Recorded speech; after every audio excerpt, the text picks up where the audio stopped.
Well, with that, let's go to work. That what do you have for us? The first thing is we've got right-of-way documents for another parcel on Iona Road. We do have two more left. One is in the mail to us and hopefully we can get it on the agenda for next week when I get it. The other one is Coombs. And we're closer to an agreement with them. Mike Coombs evidently had an accident on his farm, is in the hospital. So we've been dealing with his daughter on that, and it's better, so. But we've got some new drawings that I just looked at this morning, got it over to the right-of-way agent. He's gonna get it back to the Coombs and talk about it with them, and hopefully we'll come to an agreement soon on that. And then I can go out there. Once we finish all the right-of-way stuff, then we could go out to bid on it. This is the one we got $8 million. Yes, You're gonna have to do the bridge first. that's part of the plan. I mean, we'll bid it together. Unless you're in, then it's 4 year, so it takes 3 years. Sure. They can probably do the bridge in spring, couldn't they? They can do a spring in the, unfortunately, the timing of getting the bridge girders is probably longer out than that. Then the spring. So most likely it would have to be in the fall of 2025. And we got 8 million for that project. We've got $8 million in the bank for that project, What's the estimated cost? 9.1, but that included right of way. And so when we get done with the right of way, we'll have a better idea of how much it's cost for that, so. So what did this leave Val with access to his garage? All the accesses to all of the parcels are maintained. There's some documents from them. He's concerned his garage door was gonna be too close to. I don't think it's would be too close. I'd rather be in. It's still not much room. But yeah, it's not as close as you think it is when you look at it on the picture. My life related to most of the road. Straight going up. I mean, this is the overall view of it, so I think he had a bigger concern with where some of the landscaping and stuff was, but he's gonna have to come in a little bit different way.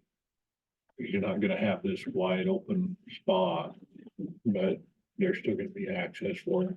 Yeah, he's got plenty of access there. That's probably too many toys. He does have a lot of stuff parked out there.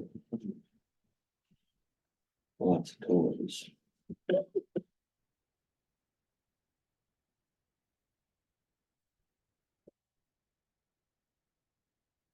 Do the extension request next for Jeff, if you want. Jeff, do you want to come up here and just tell us why you're requesting the extension?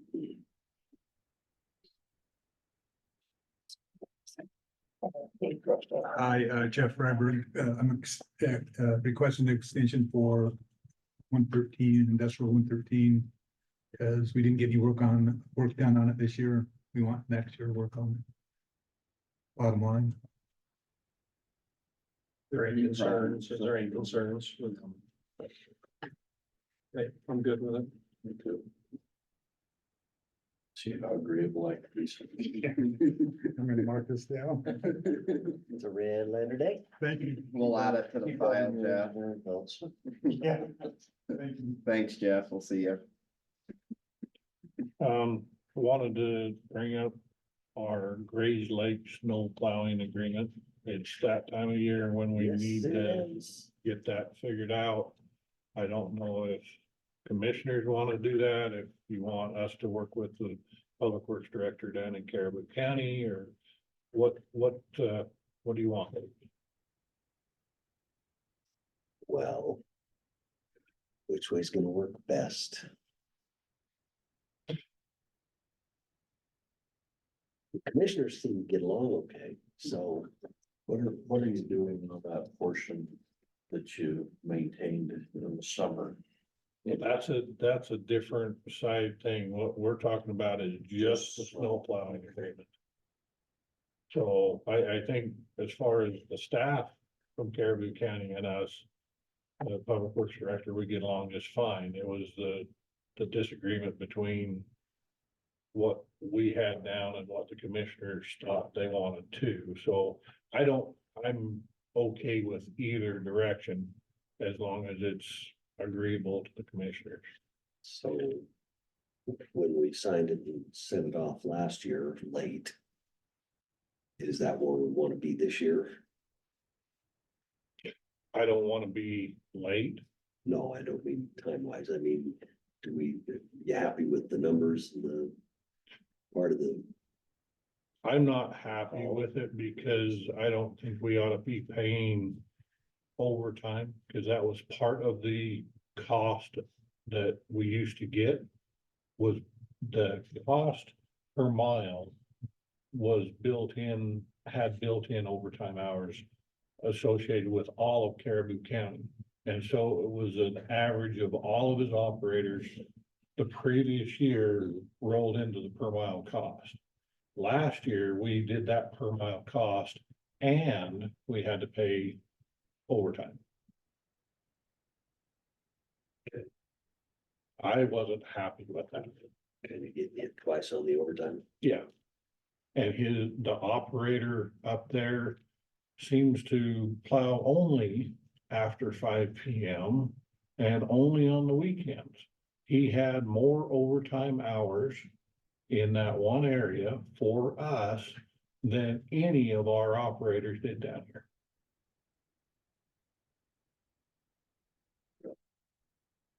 Got the agreement. Was that a 2-year or a 1 year? Just 1 year. Okay.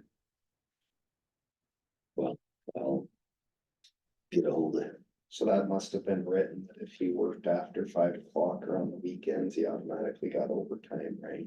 No, the agreement didn't cover that. It looks like as the weed supervisor for Caribou County, he only hopped in the grader and did plowing in Bonneville County on overtime. That seemed to be just where it come across is he was doing this after his normal 8 or 10 hour day at work. Then he would go out and plow.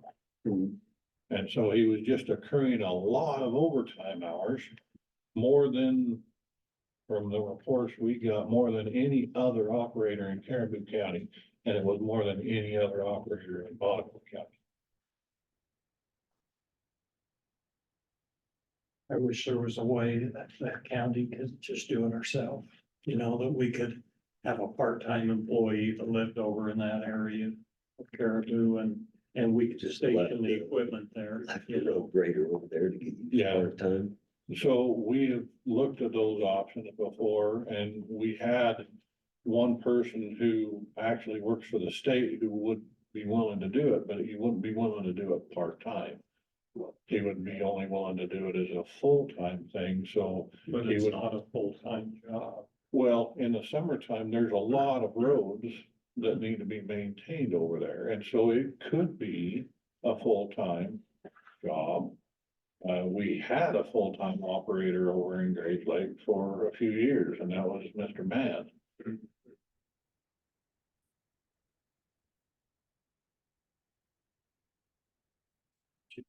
Did Gary used to come down here in the winters or what? No, he was up there plowing in the winters. And he wasn't busy all day long up there. But there were other roads that we were plowing beyond where we now have an agreement with Caribou County. He was plowing more roads than we currently have Dwight doing. Sounds like we were plowing more than we need to then. if we're getting by now, but We're getting by because we made the decision not to plow those other roads. And we only went to people where people were living, which Tammy is the end of the road, basically. right. Yeah, she's Comes up still with the living. next question, what's her situation? Same as it was last year, only a year older. So, yeah, I haven't heard anything different about it, so. So how much did we pay them in total last year with the agreement? I don't. Do you have know what that number is? What, how big a number are we talking? I think we probably paid over. It was probably around $50,000 to $60,000. I can get that number to you and get it to you. And but does that is only winter snow plowing, or does that include them doing some summer? No, this, the agreement that we had last year was just for snow plowing.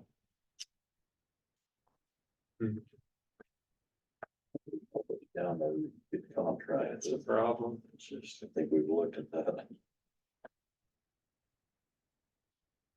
Sounds like a good retirement gig for Roger. Yeah.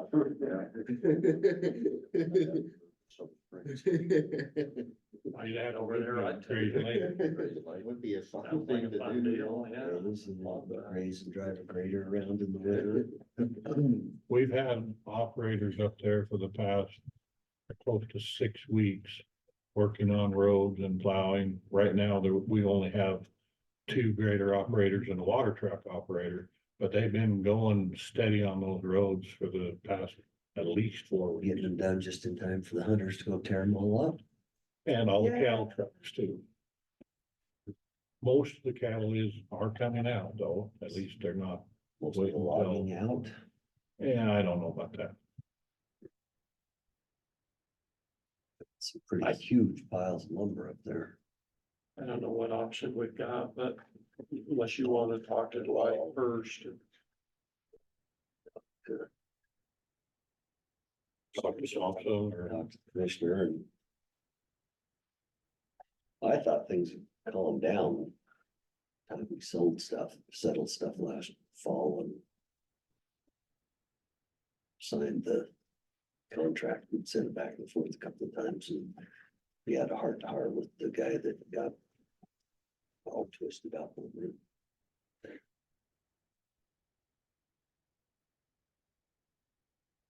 I'll give him a call. Okay. Better now than after it snows.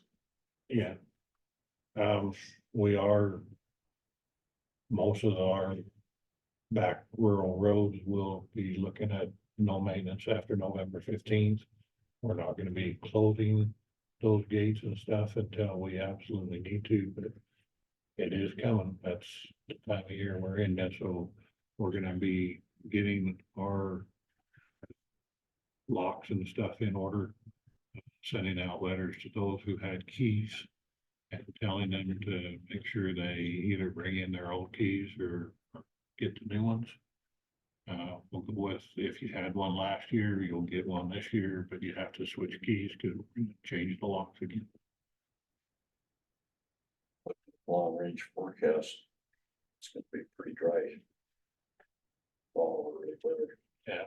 You know, up through the middle of November now. It's not much chance of anything. Well, that means we probably won't lock the gates until we absolutely have to.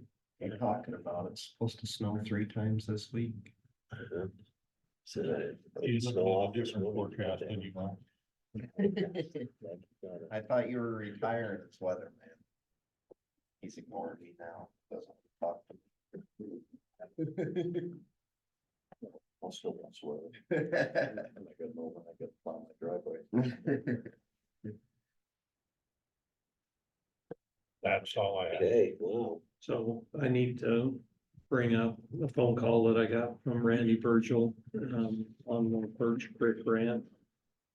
I know we've done some preliminary engineering in the past.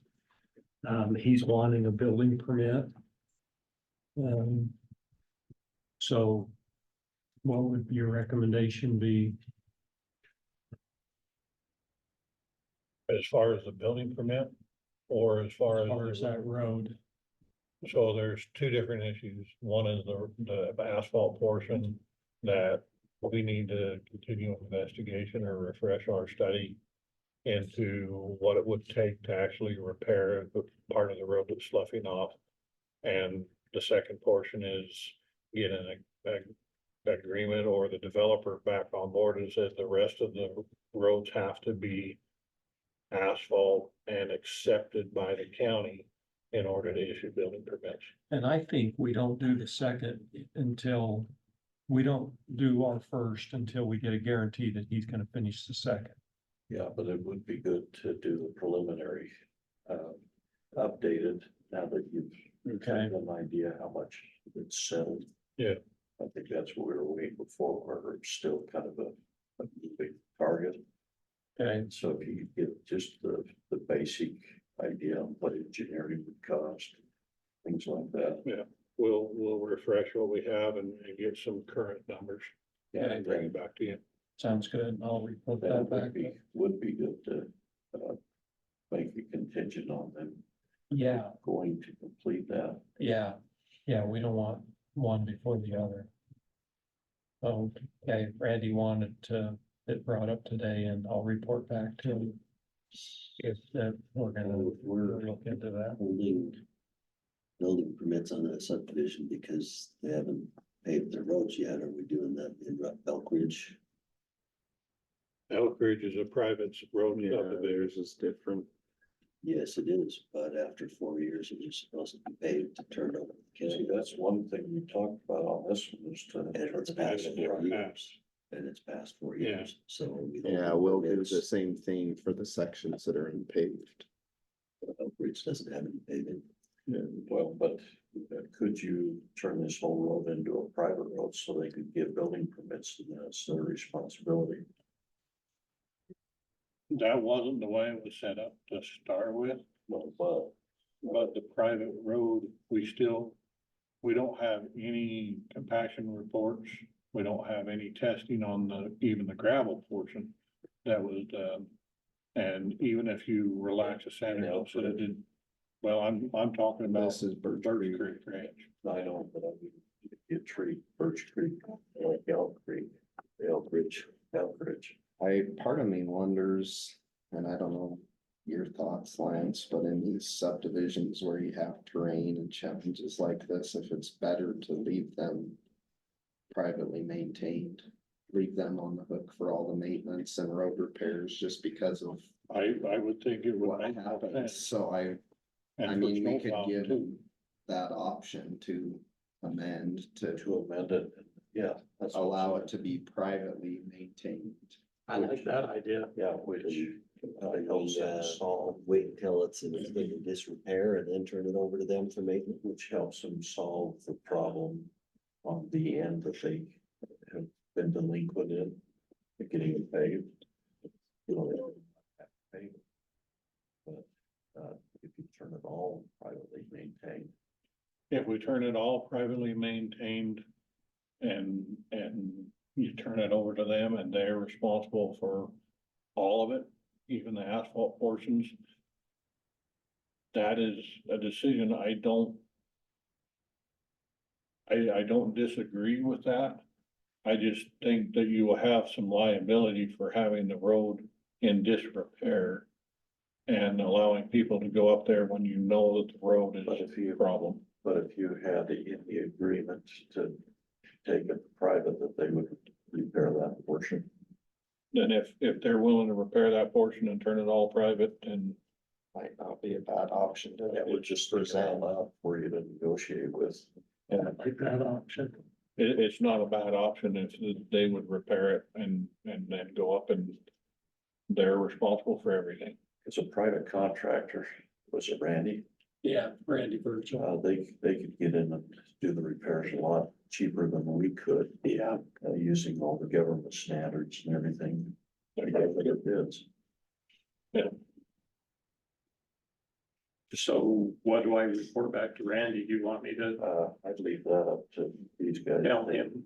Okay, I'll Well, just tell him that it's in your hands. Austin on the building permit to just show them other options and see what they think. Okay. I mean, if we get a hold of the developer and say, okay, if you wanna turn this all into private roads. Yeah, and they'd have to amend the plat, cause right now the plat dedication is to publicly, or at least do it. Could they do that by affidavit No, of correction, or would they have to amend it? But then he could get all of the rest of the building. permits, Which would allow him to finish selling it. probably take a road validation hearing too, where it's been already dedicated to the public. Right. Should I really don't want to explain that option to Randy. I'm just gonna tell him you guys are looking for options, but that's gonna mean he's gonna come back to you, Austin. I hate to Yeah, that's fine. forward him back to you. I mean, really on the road side of things, He's probably Lance having and pressure David will outside. probably be better, cause they can tell them the standards and everything, but we can walk them through the. Well, it's gonna have to be a process. joint Yeah. thing, Yeah. because you're tying them together, and I have no problem kicking up over to Weston. Austin. Austin. Okay, well, I'll tell him that we're looking for Yeah. other options. That's a going. Do you have the developer's contact and I can probably find it. I've talked to him before. He came in here I 2 know- years yeah, ago and And I I know I've had talked to him, some back and forth with him, but I gotta go find it. and write a joint letter to him and say, are you willing to do this? And Yeah. Look at what. I think that's probably. Okay, well, that's what I'm gonna tell him then, is you're gonna present some options to the developer to find a resolution to it. Okay. All right, thank you. Okay. So I did just want to talk about before we have our high capacity roadway study meeting on Monday. The commissioners had any input or feelings they wanted us to take to that meeting as part of the meeting, or? Are you gonna be there on Monday? Good luck. Keep it on the line, it's my recommendation. All of it? Yeah, Well, everything else is on alignment except for that south bit that they didn't have any idea where it was actually. An old be, So they road. just tossed it out there. That old P road. No. Did they ever- road Maps on. I've been alignment. trying to remember, Lance, did they ever give us any sort of?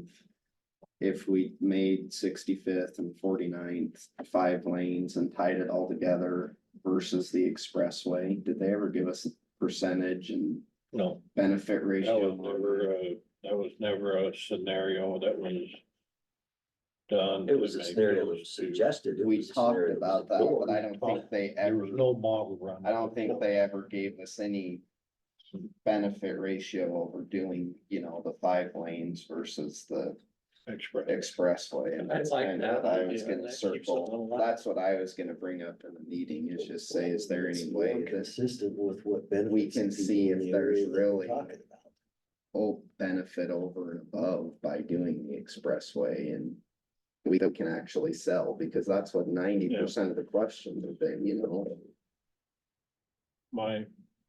My gut feel is that the expressway would have more benefit than keeping on alignment. But they did not do a model run like that. It might have more benefit, but you've gotta do what's plausible.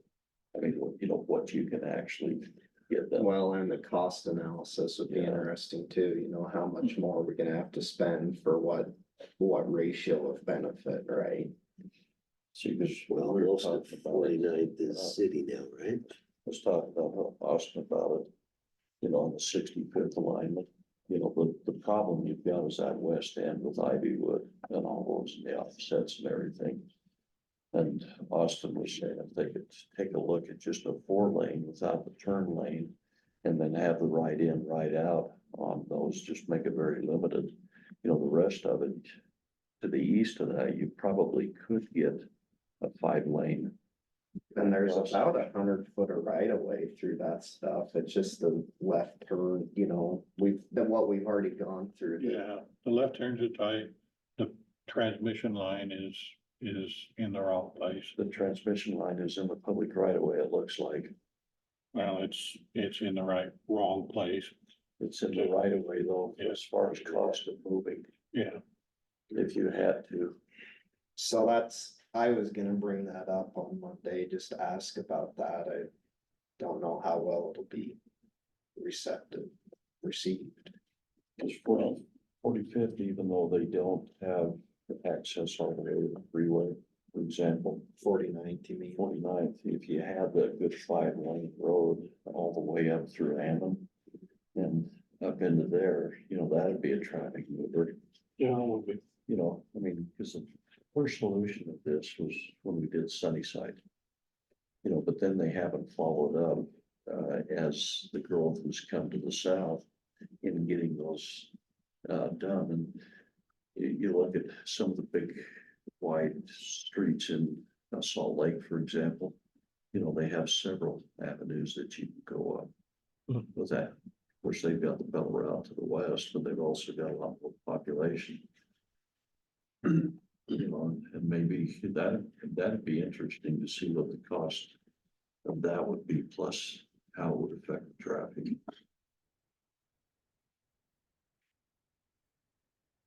I talked to a lot of people there at that meeting too, but of course, it just, you know, they don't want the growth. I mean, you hear that, you don't want the growth. Well, I'm a little bit in that camp too. I'm not sure that it's necessary, at least in my mind, to design it for a high growth. If you build it, they'll come. I think that we design it for what this community is gonna be, you know, and I don't know, me personally, since I'm not running for office, I don't wanna see the growth. And so I think you can design it to handle what it'll be, but if you design it for what it could be, then that growth's gonna come. Well, Design it for what it'll more realistically be Well, and and that's help what, control growth. and that's what they were trying to do with a 2% growth rate per year. But we're looking at a 25-year thing. So if you look at 2% per year for 25 years, it's still. a there's lot still a of growth. network of roads that needs to be built out, just like 45th. That's the best example, you know, I mean, we've done some improvements along the way, you know, widening Lincoln Road, you know, up to the Hammond Road.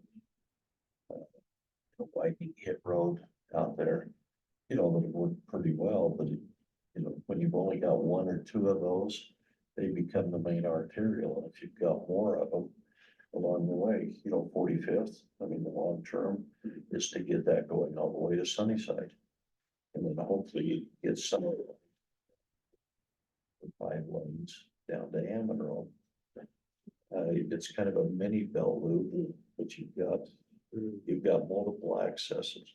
Well, and that, a lot of what was brought up to me and too is how much benefit does it do just having one side of an expressway, the rest of which just connects to major arterials, right? Our strategic. Or strategic arterials, yeah, so if you can make those strategic arterials function in a pretty similar capacity, if you're within, you know, percentages of loss, and that's what I don't know what it is. I just don't know that it's worth the cost to do the expressway, and I'm not saying at some point that maybe you don't do one, but if we're going to, we probably need to plan that somewhere where we can stay on alignment, like an 81st or something, and not be off through the middle of everything either. That's what's tough. If you could, you know, you've got to get the engineers to think in a little narrower instead of what the ideal is. That's usually not the way the people talk about engineers. I know. 65th South. You know, I mean, maybe that'll be a limited 5-lane, but it'll be better than what it is. Yeah. And you get that, and then you go to 81st and you start planning 81st for a 5-lane. Yeah, You know, as the growth moves out that way to the north, I mean, we're already got the wheels in motion to take care of a lot of those, and that's what we've been doing with Iona Road.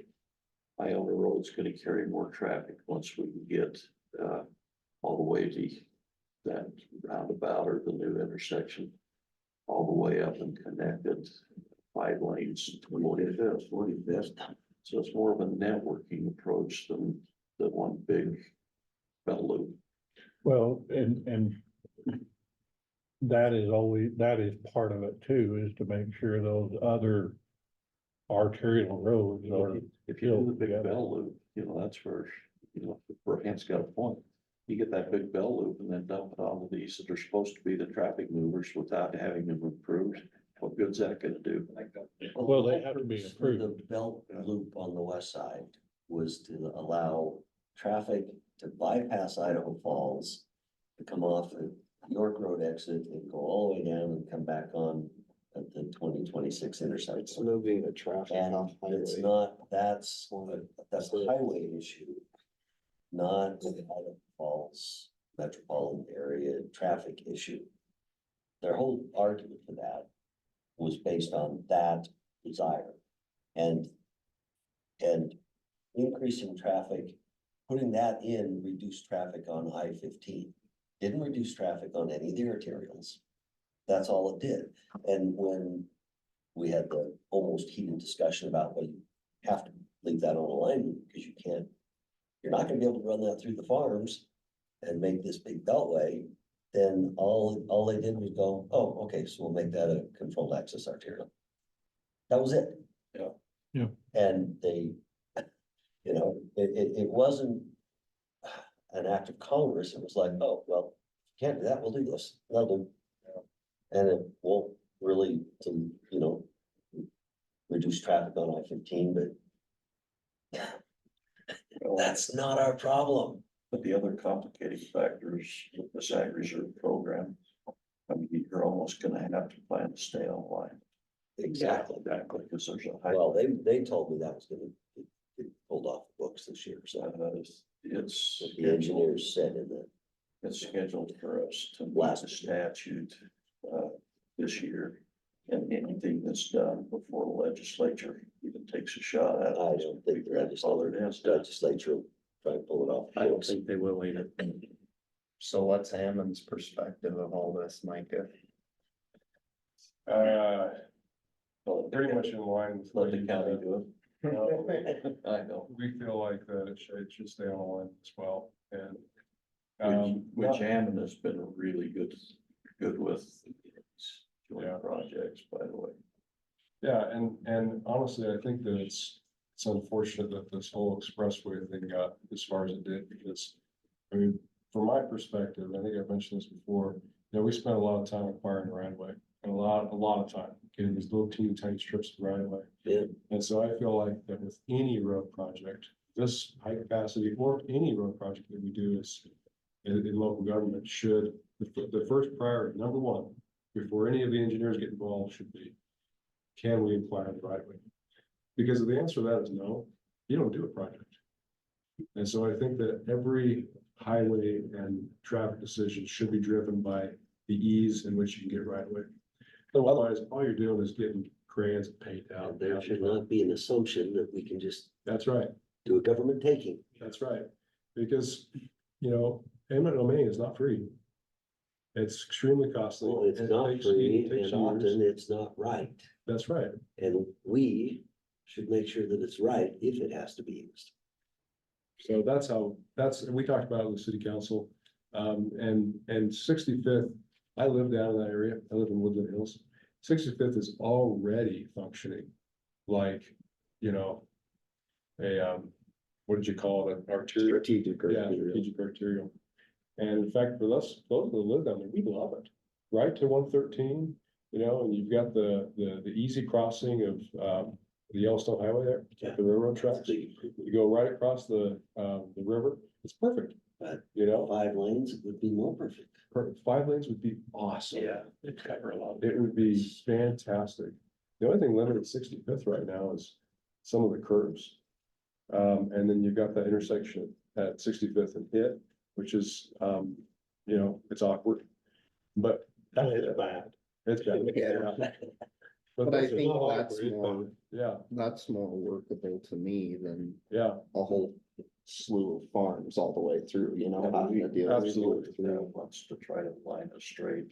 You got those granaries, and things would be expensive, you know. Yeah. A good solution on that would be to get it to curve around the other side if you get the, yeah. I think it's Waters that own that. Yep, that's right. You could get them to go around that way. Yeah, I think it works a lot better. But that'd be a lot less expensive to acquire than buying out the Lazy Eight subdivision or replacing, yeah, or replacing the graders. Okay, well, I just was curious. I'm sure there'll be plenty of discussion on Monday. I hope it's also brought up what a poor job they did with this meeting of putting it out there, alarming people, unnecessarily not explaining exactly what it was. And really poor leadership, in my opinion, in BMPO on the top. And I was disappointed with how much help he was at the meeting as well. So I wouldn't mind if that was conveyed.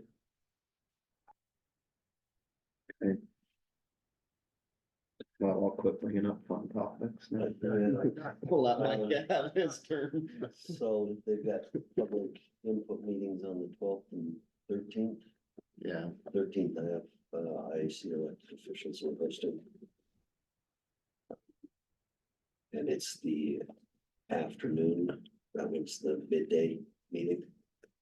Is that on this arterial? Are there more Yeah. public meetings? Oh, yeah, They're now they're having some. they're public having input. small neighborhood. Small meetings, neighborhoods. But that's also part of what I want to talk about on Monday is what their plan for format of those is and how they're actually gonna handle them, because to me, it's not worthwhile to go and get all the same complaints that we've already received, right? We have the comment list.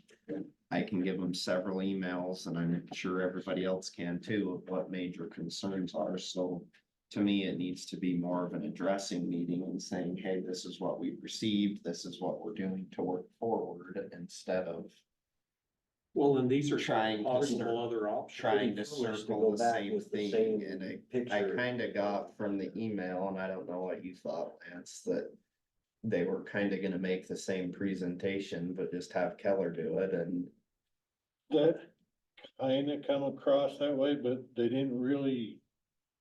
Well, part of what they Yeah. haven't done is really said what they're doing with it. so that's another thing I'm In the gonna public wanna eye. bring up on Monday, is just how are you handling this? And Yeah, and I won't be there. for Yeah. the What is that meeting on Monday?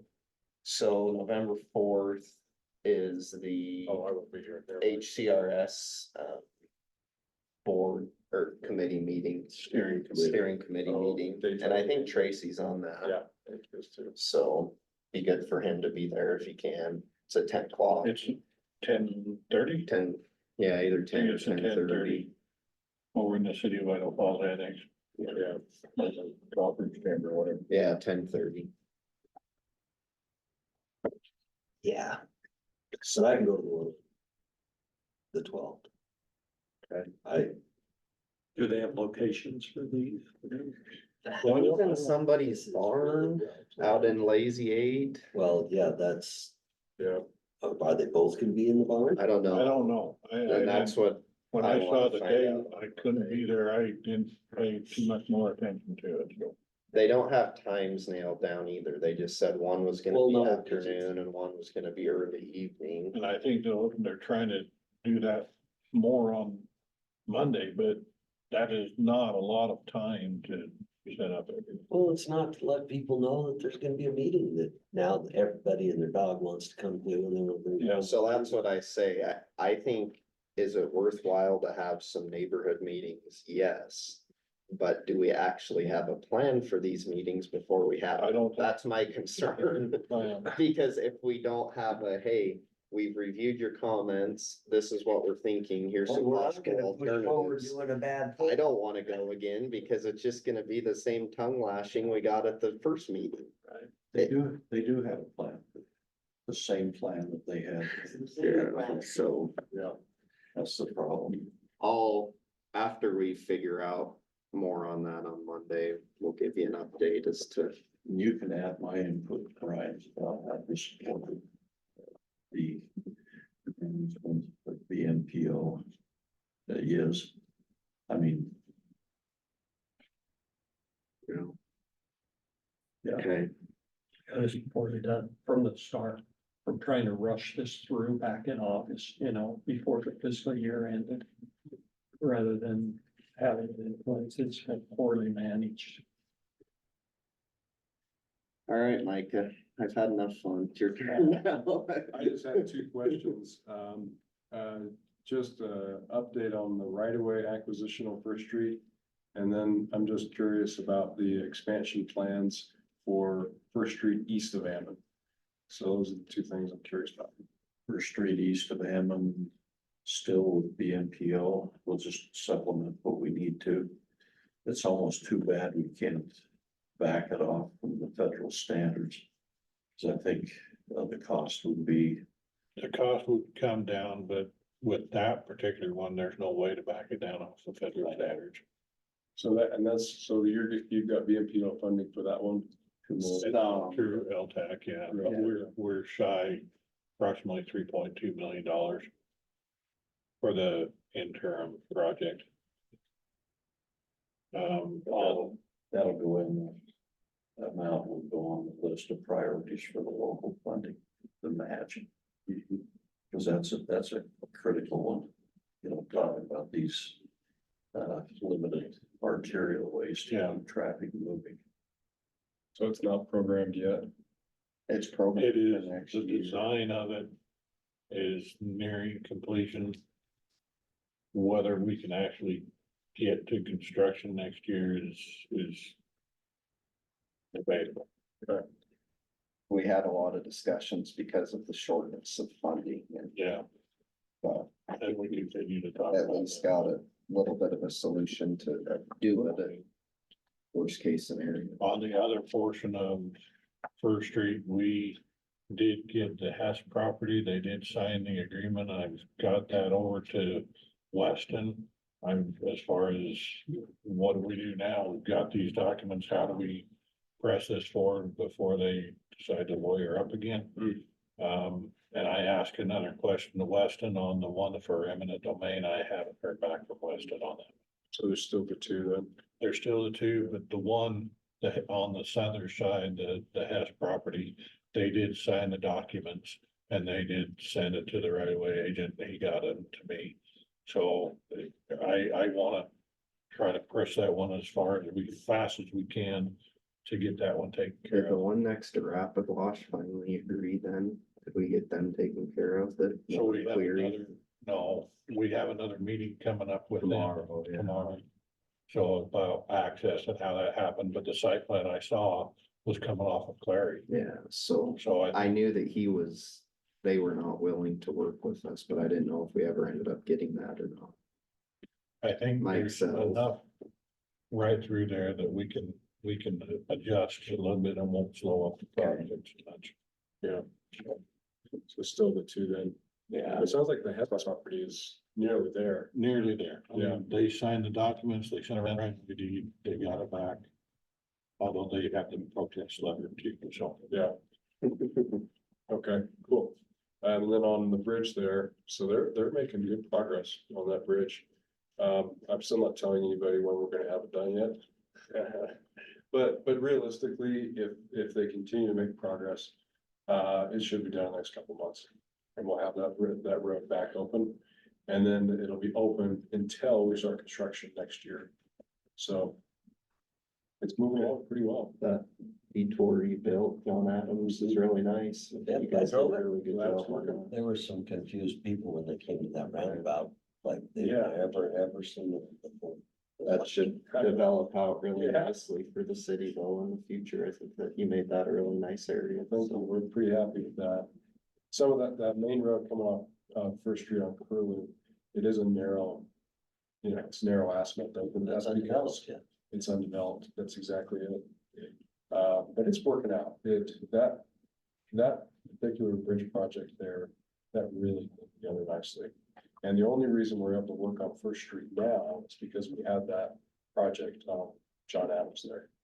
And so we were just able to move the crews right upstream to the First Street Bridge. It's like you said, the biggest issue we had is girders. Hitting those creek struts, slabs. Yeah. Tough. It's not quite as tough as dump trucks, but. Yeah. Well, can't wait. Yeah, Wait, that would get done. Yeah. So, it's gonna be nice. Nice, necessary addition to this grid of arterials. Seems to work, oddly enough. Yeah, Everybody I talk to say, oh yeah, I drive 2 miles out of my way to go down Crowley. It's because I can just go all the way down Crowley. I think after First Street, our next big project will be Crowley. We'd love to partner with you guys on that. Try to make that project as smooth as possible. Up 65th south all the way up, right? Absolutely. Do the next 3 miles. where do you live in Woodland Hills? I live on Windmill Drive. Okay, so I'm in the. I mean, there's not really an older portion, but I live in the older portion. Okay. One of the more original portion of it.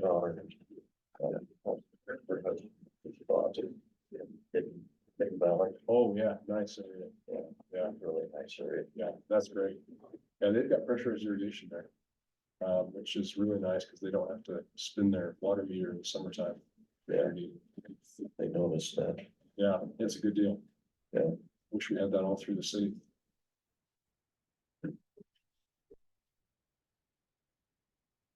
Wow. Yeah. Just money. Right? Maybe staying put for now. Keep telling people they lose off. That's right. So when people call and say, how would you like to live off of 45th where they just widen the road? I can say I do. Now you're It's good to have in my back Yes. pocket.